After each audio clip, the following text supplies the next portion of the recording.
Here is question 3 in our equilibrium calculations practice test, and let's have a look at this one. Some information here about this reaction, but let's go straight into the question. Write an expression for the equilibrium constant of this reaction. Explain why this particular equilibrium constant does not have a unit. So what is the equilibrium constant? Kc equals the concentration of products divided by the concentration of reactants to the power of their coefficients. So concentration of O2 times concentration of CS2 divided by the concentration of SO3 times by the concentration of CO2. Now, in terms of units, that comes about when you try and substitute in what units you have. Now, this one here is concentration times concentration divided by concentration times concentration. So they cancel out to being 1. So therefore, there is no unit attached to this. Explain why is because they're the same number of reactants as there are products. So no unit due to the same number of reactant molecules as product molecules. Because the ratio of reactant molecules and product molecules is equal, the actual units cancel out.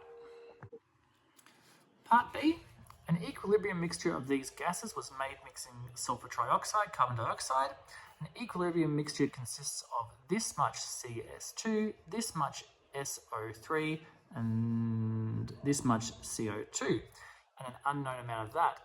So what we can do is try and work out the information. So what we have is we mixed some stuff, so that's an initial amount, and we have got equilibrium amounts. So this means we're going to do a Rice table. So a Rice table means we have our reaction, our initial amounts, our change in our equilibrium amounts.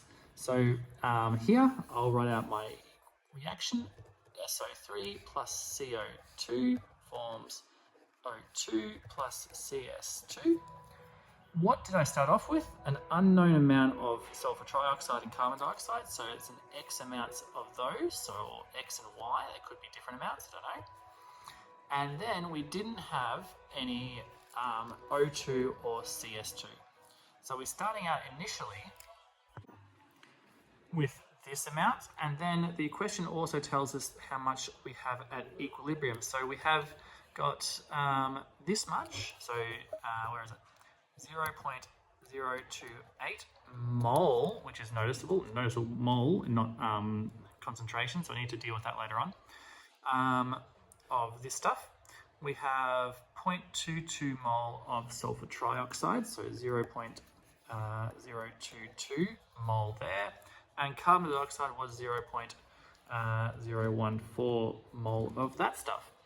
Now, that's what the information is given in this particular question. We can then use our knowledge or our logic to work out the rest of it by looking for the changes. So if this changed by going up by 0.028, this had to go up by 0.028, which means I can calculate the amount of O2 present, which is 0.028 mole. And that is my answer for this particular question. That's how many mole of oxygen is present in this particular vessel, just by going through a Rice table. When in doubt, it's nice just to put down your Rice table anyway and trying to fill in what information you have from your question. Always looking for when you have zero of something as well, because that's not always stated in your question, but can be inferred by saying that you only mix two things and you don't actually have this other stuff to start off with. Anyway, next part of it is we need to find the equilibrium constant for this temperature. So Kc equals, well, we've got it here. So therefore, let's just substitute values in. We need concentrations though. So these here are our moles. So these need to be converted into concentrations, which will be divided by 20. So therefore, let's just go and work out our equilibrium concentrations then. So turn this on and go 0.022 divided by 20. Gives me 1.1 times 10 to the power of -3. And then we have got our next one, 0.014 divided by 20, gives me 7.0 times 10 to the power of negative 4. Our last two, which is 0.028 divided by 20, gives me 1.4 times 10 to the power of negative 3. And that is for both the oxygen and the carbon disulfide. So therefore, in my Kc value, I'm going to have concentration, which is 1.4 times 10 to the power of negative 3.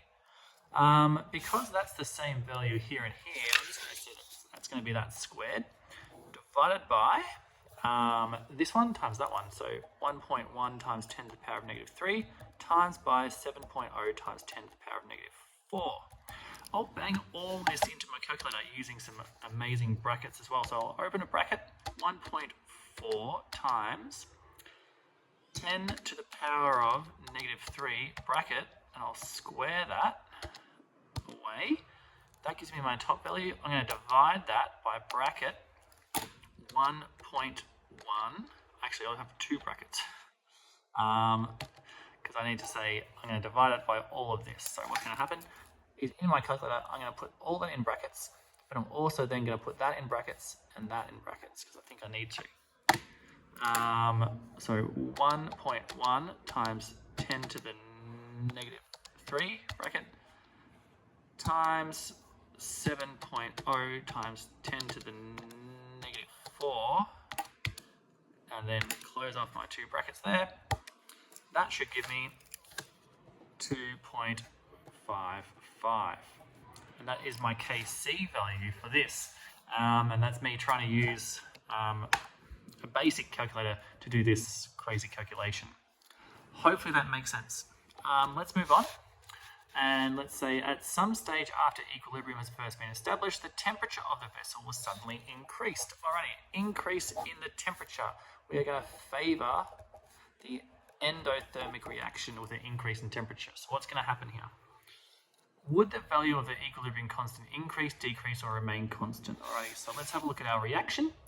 Our reaction is endothermic. So an increase in the temperature will favour the endothermic reaction to partially oppose the increase in temperature.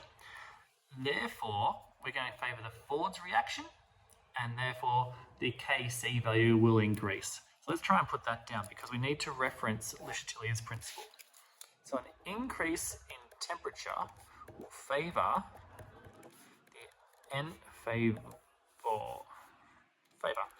the endothermic reaction, as Le Chatelier's principle states any change will be partially opposed. So therefore an increase in temperature will be endo. Alrighty? So therefore, what this means is the Forward's reaction will be favoured, producing more products / less reactants. So therefore, stating what that means, so Ford's reaction will be favoured because it's endothermic reaction. That means more products, less reactants, and therefore Kc will increase. So therefore, anytime the Ford's reaction is favoured with a temperature change, so I shouldn't say that. So with the temperature change, if you're favouring the Ford's reaction, Kc will increase because you're producing more products and less reactants. So the ratio is flipped a bit there. So that's question 3 done.